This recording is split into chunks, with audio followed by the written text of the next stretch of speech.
የአማራ ልማት ማህበር አልማ የትምህርት ቤቶችን ገጽታ ለማሻሻል እየሰራ እንደሚገኝ የደቡብ ጎንደር ዞን አልማ ልማት ጽሕፈት ቤት ዳይሬክተር አቶ ወርቁ መርሻ ገለጹ። የደቡብ ጎንደር ዞን አልማ ልማት ጽሕፈት ቤት ማህበረሰቡን በማስተባበር በደብረ ታቦር ከተማ አስተዳደር በ17.5 ሚሊዮን ብር ያሰራቸውን የዶክተር አምባቸው መኮንን መታሰቢያ ትምህርት ቤትና በጋፋት አጠቃላይ አንደኛ ደረጃ ትምህርት ቤት ደግሞ የመማሪያ ክፍል ህንፃዎችን አስመርቋል። በምረቃ ስነ ስርዓቱ ላይ የተገኙት የደብረ ታቦር ከተማ አስተዳደር ከንቲባ አቶ ደሴ መኮንን እንደተናገሩት ትምህርት ትውልድን ለመገንባትና ከድህነት ለመውጣት ቁልፍ መሳሪያ መሆኑን አንስተው ትምህርትን በአግባቡ ለማስኬድ ደግሞ የትምህርት ቤቶች ገጽታ ለማሻሻል እንደሚያስፈልግ ጠቁመው አልማ ማህበረሰቡን እያስተባበረ በከተማ አስተዳደሩ ያሉትን ትምህርት ቤቶች ገጽታ ለማስተካከል እየሰራ ያለው ስራ ይበል የሚያሰኝ መሆኑን ገልጸዋል። አልማን ጨምሮ በጎ አሳቢ ግለሰቦች የትምህርት ቤቶችን ገጽታ ለማሻሻል እየሰሩት ያለው ስራ ለሌሎች ድርጅቶች፣ ተቋማትና ግለሰቦች አርአያነት ያለው ተግባርና የሚያነሳሳ መሆኑን ተናግረው የትምህርት ቤቶችን ገጽታ በሚጠበቀው ልክ ለማድረግ መንግስታዊና መንግስታዊ ያልሆኑ ድርጅቶች፣ ባለሀብቶችና ማህበረሰቡ አልማን ማገዝና መደገፍ እንዳለባቸውም መልእክት አስተላልፏል። ከማንም በላይ ደግሞ ትምህርት ላይ ትኩረት አድርጎ መስራት አገርን ወደፊት የመገንባት ጉዳይ ነው። የትኛውም ሀገር ሊገነባ የሚችለው በአስተሳሰብ ነው። አስተሳሰብ ደግሞ ወደ ተሻለ መምጣት የሚችለው በትምህርት ስራ ነው። ስለዚህ ይህን ተገንዝቦ የጋራ ርብርብ ማድረግ፣ የመማር ማስተማር ስራ ውጤታማ እንዲሆን ማድረግ የጋራ የማህበረሰቡ የአመራሩ እና መንግስታዊ ያልሆኑ ድርጅቶችን የጋራ ጥምር ወይም ቅንጅት የሚጠይቅ ነው።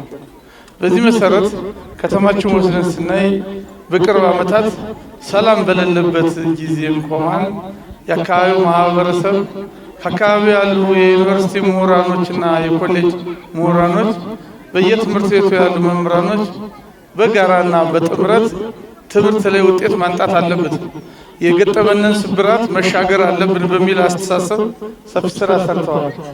እኔ በእርግጠኝነት ይህን የሰሩ በተለይ የመማር ማስተማር ስራ ውጤታማ እንዲሆን ሌት ተቀን የሰሩ መምህራኖችን የዩኒቨርሲቲ የኮሌጅ እና የኛ ከከተማ አስተዳደር ውስጥ ያሉ መምህራኖች በየትኛውም መድረክ ሳላመሰግን አላልፍም። ይሄ የነሱ ጥረት በዚህ ዓመት በከተማችን የተሻለ ውጤት እንዲመጣ ሆኗል። በተለያየ መንገድ ባደረጉት ድጋፍ በተለይ በዚህ ዓመት የስድስተኛ የስምንተኛና የ12ኛ ክፍል የተሻለ ውጤት ክልላዊና ሀገራዊ ፈተናው የተሻለ ውጤት እንዲመጣ በተደረገ ርብርብ የመጣው ውጤትም ምንም እንኳን ሲታይ ዝቅ ያለ ነው ቢባል በአገር ደረጃ ካለው ሲመዘን ግን የተሻለ ውጤት ነው የመጣው። ይህ ትምህርት ቤት አንጋፋ ትምህርት ቤት። ስለዚህ እኒህ ትምህርት ቤቶች የመማሪያ ክላሶች መጠገን ማሻሻል የግድ ነው የሚሆነው። ይሄ ደግሞ በመንግስት ወይም በአንድ አካል ብቻ ሳይሆን ሰፊ ርብርብ የሚጠይቅ ነው። የጋራ አድርገን የምንሰራበት ሁኔታ ይፈጠራል ብዬ አስባለሁ። የደብረ ታቦር ከተማ አስተዳደር ትምህርት መምሪያ ኃላፊ አቶ እየበሩ አእምሮ እንደገለጹት በከተማ አስተዳደሩ ያሉትን ትምህርት ቤቶች ደረጃ ለማሻሻል አልማ ማህበረሰቡን በማስተባበር እየሰራ ያለው ስራ የሚደነቅ መሆኑን ጠቁመው በ5 ትምህርት ቤቶች ላይ የመማሪያ ክፍሎችን መገንባቱን ጠቅሰው የከተማዋ ሴፍቲኔት ፕሮግራም ከአልማ ጋር በመተባበር የመማሪያ ክፍሎችን እየሰራ ይገኛል ብለዋል።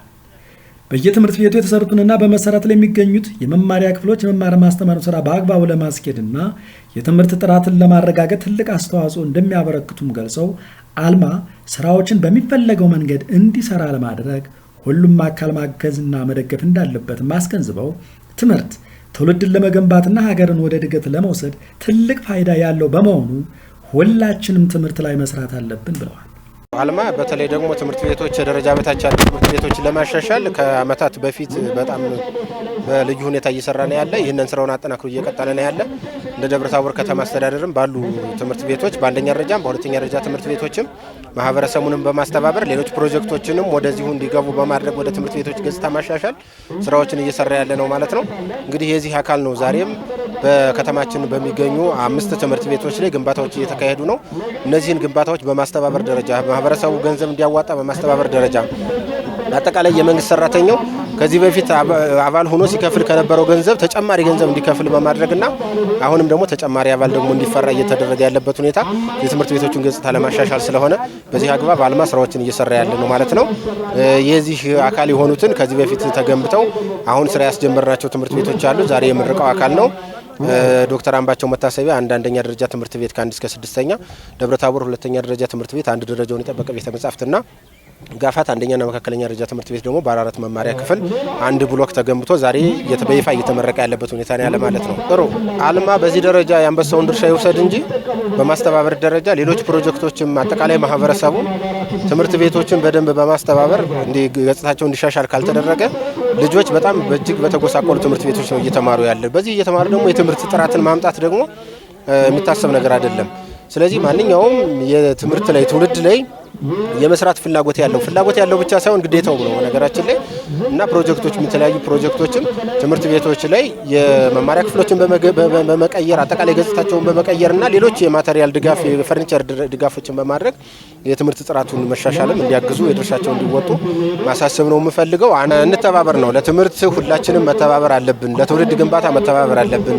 መልካም ሀገር ነገ መረከብ የምንችለው አሁን በምንገነባው ትውልድ ነውና ትውልድ ግንባታ ላይ ማንኛውም አካል ትብብር ማንኛውም ሃይማኖት፣ ፖለቲካ፣ ጾታ ምንም የሚለየው አይደለም የትምህርት ጉዳይና ማንኛውም አካል ትብብር አድርጎ እንድንተጋገዝ እንዲያግዝ ህጻናቶች እንዲወጡ እንዲያደርግ ነው መልእክት ማስተላለፍ የምፈልገው። የደቡብ ጎንደር ዞን አልማ ልማት ጽሕፈት ቤት ዳይሬክተር አቶ ወርቁ መርሻ እንደተናገሩት አሁን ያሉት አብዛኞቹ ትምህርት ቤቶች ከደረጃ በታች በመሆናቸው የልማት ማህበሩ የትምህርት ቤቶችን ገጽታ ለማሻሻል እየሰራ እንደሚገኝ ገልጸው በከተማ አስተዳደሩ ተሰርተው የተጠናቀቁትን መማሪያ ክፍሎች ማስመረቁንና በመሰራት ላይ ያሉትን ደግሞ ለማፋጠን ማህበረሰቡ እንዲነቃቃ ምልከታ ተደርጓል ብለዋል። በርካታ የማህበረሰብ ክፍል የልማት ማህበሩን በሚችለው መንገድ እያገዘና እየደገፈ መሆኑንም ጠቅሰው የንግዱ ማህበረሰብ ተሳትፎ ግን ከዚህ ግባ የሚባል ባለመሆኑ በቀጣዩ በትኩረት ይዞ መስራት እንደሚገባ ማስገንዝበው አልማ የሚሰራቸውን ዘርፈ ብዙ ስራዎች በሚፈለገው መንገድ ለማስኬድ ሁላችንም በምንችለው አግባብ ማገዝና መደገፍ አለብን ብለዋል። ጋፋት ትምህርት ቤት አጠቃላይ ከአልማና ከማህበረሰቡ 17.5 ሚሊዮን ብር ወጥቶባቸው የተገነቡ ትልልቅ ፕሮጀክቶች ናቸው ማለት ነው። እነዚህ መገንባታቸው እንዳለ ሆኖ ዋናው ነገር ግን ፕሮጀክቶችን በ3 ወር የመፈጸም ትልቅ አስተማሪ የሆነ ነገር የወሰንበት እንደሆነ ሁላችሁም አይታችሁታልና ይሄን ላስተባበራችሁ በጣም ነው የምናመሰግነው። እዚህ ጋር የተገኛችሁ እንግዲህ የደብረታቦር ዩኒቨርሲቲ ከፍተኛ አመራሮች አላችሁ፣ ምክትል ፕሬዝዳንቶች አላችሁ፣ የክፍለ ከተማ ስራ አስፈጻሚዎች አሉ፣ አመራሮች አሉ፣ የቀበሌ አመራሮች አሉ። አጠቃላይ የዚህ አካባቢ ህዝብ እዚህ ዛሬ ካደረግነው ጉብኝት የምንማረው ቅድም እንዳልኩት አንደኛ በአጭር ጊዜ ፕሮጀክት መፈጸም ነው። ሁለተኛው ነገር ደግሞ ደብረታቦር ከተማ ትልቅ ከተማ ነው እንደ ስሙ። ግን ደግሞ ትምህርት ቤቶቻችን ስናየው የዛሬው ጉብኝት ዋና ዓላማው የተገነቡትን ማስመረቅ ሳይሆን ትምህርት ቤቶቹ ምን አይነት አደጋ ላይ እንደሆኑ እየፈረሱ እንደሆኑ ይሄን የመሰለ ትውልድ እያለ እየፈረሱ እንደሆነ ያየንበት ሁኔታ አለና ይሄን ከዚህ ትምህርት ወስደን መተጋገዝ አልማም ከናንተ ከጎናችሁ ነው። ከተማ አስተዳደሩም፣ ዩኒቨርሲቲውም፣ ሆስፒታሉም፣ ኮሌጆች፣ የመንግስት አመራሮች ተባብረን ብዙ መስራት እንችላለን የሚለውን ሀሳብ ሰጥቼ እኔ በቀጣይም ቢሆን አብረን መስራት ከቻልን ትምህርት ቤቶቹን መቀየር እንችላለን። እንግዲህ ሁላችሁም እንደምታውቁት ቅድም የጎበኘነው ትምህርት ቤት ቀጭን መስክ ላይ የጎበኘነው ትምህርት ቤት እንደገና አላየነውም እንጂ ገብርዬ ትምህርት ቤት፣ ጋፋት ትምህርት ቤት፣ ታቦር ትምህርት ቤት እነዚህ አሁን በ3 ወር እየተሰሩ ያሉ ፕሮጀክቶች ናቸውና በደንብ አብረን መስራት አለብን። እንግዲህ እንደ አልማ ደቡብ ጎንደር በ2017 አቅዶችን አቅዶ ከ103 ሚሊዮን ብር በላይ በመሰብሰብ የዞኑን ህዝብ እያገለገለ የመሰረተ ልማት ጥያቄዎችን ጋፕ እየሞላ ያለ ትልቅ ማህበር ነው። 25 ብሎክ ፕሮጀክቶችን ማጠናቀቅ ችሏል። በዚህ ፈተና ወቅት በጣም ከባድ ነው። በዚህ አመትም ከ400 ሚሊዮን ብር በላይ በዚህ ዞን ደብረታቦርን ጨምሮ ማለት ነው 400 ሚሊዮን ብር በላይ አቅደን እሱን ለመሰብሰብ ሀብቱን ለመሰብሰብ እየሰራን ነው። ከ80 በላይ ፕሮጀክቶችን ለማጠናቀቅም እየሰራን እንደሆነ ሁላችንም መያዝ አለብን። ስለዚህ ይህ ከሆነ ደግሞ ከዚህ ማህበረሰብ ከዚህ አመራር ምን ይጠበቃል የሚለውን አጭር ለማለት ደብረታቦር ቅድም እንዳልኩት ትልቅ ከተማ ነው። በዚህ አመትም 15 ሚሊዮን ብር እንሰበስባለን ብለን አቅደናል። ስለዚህ ይህን እቅዳችን ለመፈጸም ሁላችንም በርተን መስራት አለብን።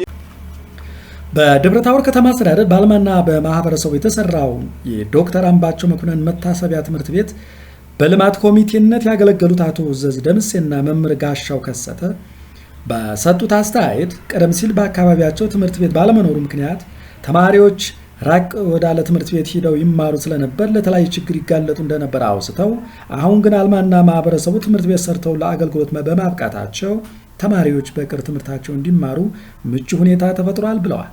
አልማ የትምህርት ቤቶችን ገጽታ ለመቀየር እየሰራ ያለው ስራ የሚያስመሰግን መሆኑን ተናግረው ሁላችንም በምንችለው አግባብ ማገዝና መደገፍ አለብን ብለዋል። እኔ ዘዝ ደምስ ይባላለሁ። የቀበሌ 06 ወይም የአፄ ገላውዲዮስ ቀበሌ ነዋሪ ነኝ። ባጭሩ ይህ ትምህርት ቤት በመከፈቱ የኛ አካባቢ ማህበረሰብ ልጆች አስፋልት አቋርጠው ነበር የሚሄዱት ወይም ደግሞ ራቅ ያለ እናይቱ ማርያም ትምህርት ቤት ነበር የሚሄዱት። ያ ችግር በስፋት ታርሞልናል፣ ተስተካክሏል። የአካባቢው ሰው ደግሞ የማይማሩ ህጻናት የነበሩትን በቅርብ ማስተማር የማይችሉ መዋለ ህጻናት ምናምን አሻግረው ማውሰድ ያቃታቸው እዚሁ አካባቢ ተከፍቶላቸው ኪንደርጋርተኑም ተቋቁሟል።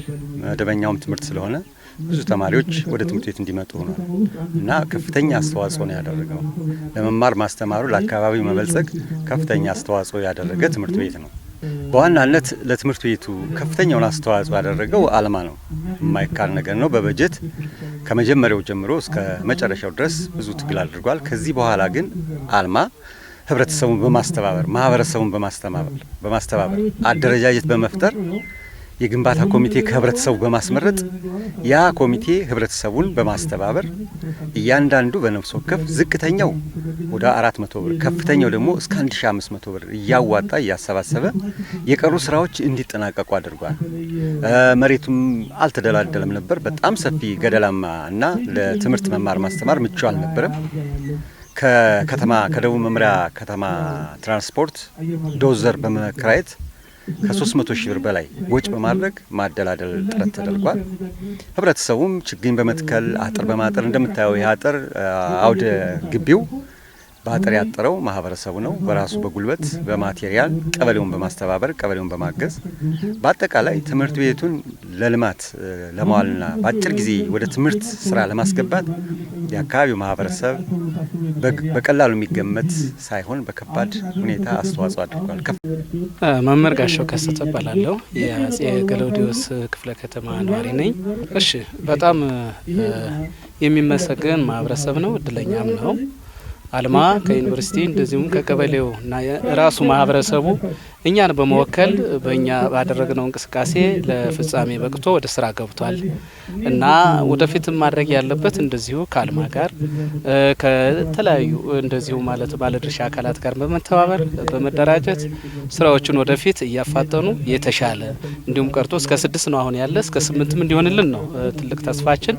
አልማ ከጎናችን ሆኖ ይህንን ነገር ያስፈጽማል ነው። እንደምናየው ይሄ አጥሩ ዙሪያ ላይ አሁን የተጠናከረ አይደለም፣ በእንጨት ነው ያለ። እነዚህ እንዲስተካከሉና በእንደዚህ አይነት ግንባታዎች የተፋጠነ እንዲሆን ክፍል ጥበት አለብን። ግንባታ ሰፋ ባለ አግባብ ያው ግንባታዎች ተጨምረው ክፍሉም በዚሁ ደረጃ ላይ እንዲያድግ ህብረተሰቡ ትልቅ ተሳትፎ ያስፈልገዋል። አልማም ከጎናችን እንደሚሆን ተስፋ አለን። እንደ መምህርነት ማለት ነው ትምህርት ጥራት ሊኖረው የሚችል ግንባታን ብቻም አይደለም ማህበረሰብም ግንባታ ያስፈልገናል ማለት በሀሳብ። ስለዚህ በአቅራቢያ ያለውን ማህበረሰብ ለራሱ ጥቅም ሲል ከፍተኛ ርብርብ እንዲያደርግ አልማ ከጎን ሆኖ ሊያሳትፍ ይገባል ብዬ አስባለሁ። ይሄ ነው ጥራትንም ማቴሪያሎች ከውስጥ ጀምሮ ግንባታ ቅድም ባልኩት አግባብ እነዚህ ተደማምረው ውጤታማ ይሆን ዘንድ የትምህርት ጥራት ፍላጎታችን እናረካ ዘንድ ይህን ስራ በጋራ መስራት አለብን።